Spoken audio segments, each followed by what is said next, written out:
Hello दोस्तों, स्वागत है आपका आपके अपने यूट्यूब चैनल पर। आज हम आप सभी लोग के लिए एक सोहर गीत लाए हैं। अगर आप हमारे चैनल पर नए हैं तो प्लीज़ हमारे चैनल को सब्सक्राइब करिएगा, गाने को लाइक और शेयर करिएगा। दुआर से राजा आए, मुस्की हो छाटत आए, बीरवा कुचत आए हो, रानी अब तोरा दीन नियराने, बहिनिया के आन लाओ, बहिनिया के आन लाओ हो, रानी अब तोरे दिन निचकाने, बहिनिया के आन लाओ हो। हमारे अड़ोस हवै, हमारे पड़ोस हवै, बूढ़िया घर ही बाटे, बूढ़िया घर ही बाटे हो,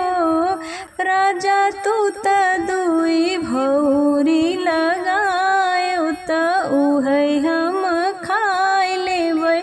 ननदिक काम नाही बाहै, ननदिक काम नाही बाहै हो, राजा तू त दुई भौरी लगायो त उहै हम खाय लेबै, ननदिक काम नाही बाहै, ननदिक काम नाही बाहै हो। अरे हम त सोचे राजा हाट गए, हाट से बाजार गए, हाट से बाजार गए हो,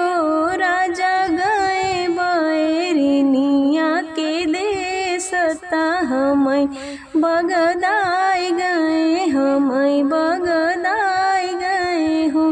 राजा गए नी बैरिनिया के देश, ता हमके बगदाई गए, हमके बगदाई गए हो। छानी छपरा तोड़ डारे, बर्तन भाड़ा फोड़ डारे, बर्तन भाड़ा फोड़ डारे, बूढ़ा के टेराई डारे हो, बहिनी आय रही बैरन हमारी, ता परदा उड़त हवै, गरदा उड़त हवै हो, कि बहिनी आय रही बैरन हमारी,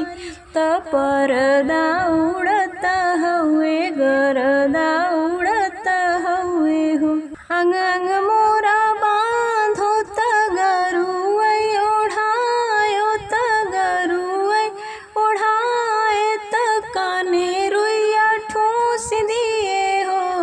बहिनी हमारे तयावै जुड़ी ताप,